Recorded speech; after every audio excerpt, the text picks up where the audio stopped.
मुख्यमंत्री देवेंद्र फडणवीस आजपासून प्रचारासाठी मैदानात उतरतायत।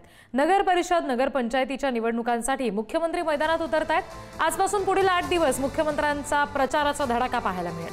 मुख्यमंत्री सोमवारी त्र्यंबकेश्वर, शहादा, भुसावळ, कोपरगाव इथे सभा सुद्धा घेणार आहेत। आणखी तपशील आपल्याला देतील प्रतिनिधी सुशांत सावंत। सुशांत, आपण जर बघितलं असेल तर मुख्यमंत्री देवेंद्र फडणवीस यांनी विधानसभा निवडणुकीदरम्यान ज्या पद्धतीने प्रचाराचा धडाका लावला होता, तसाच प्रचाराचा धडाका आता काली संस्थांच्या निवडणुकीसाठी मुख्यमंत्र्यांना पाहायला मिळणार आहे।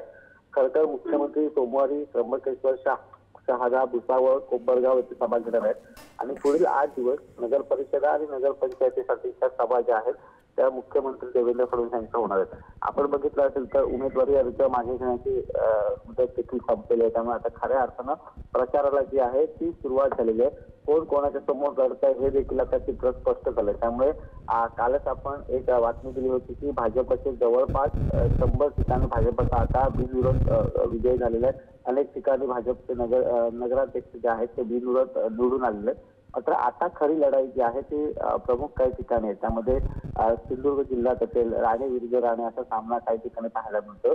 त्यामुळे कुठेतरी मुख्यमंत्र्यांच्या प्रचार सभा देखील तितक्याच महत्वाच्या असणार आहे आणि सोमवारपासून खऱ्या अर्थानं दिवसाला 3 सभा अशा मुख्यमंत्र्यांच्या 8 दिवस एकूण 24 सभा होण्याची शक्यता आहे।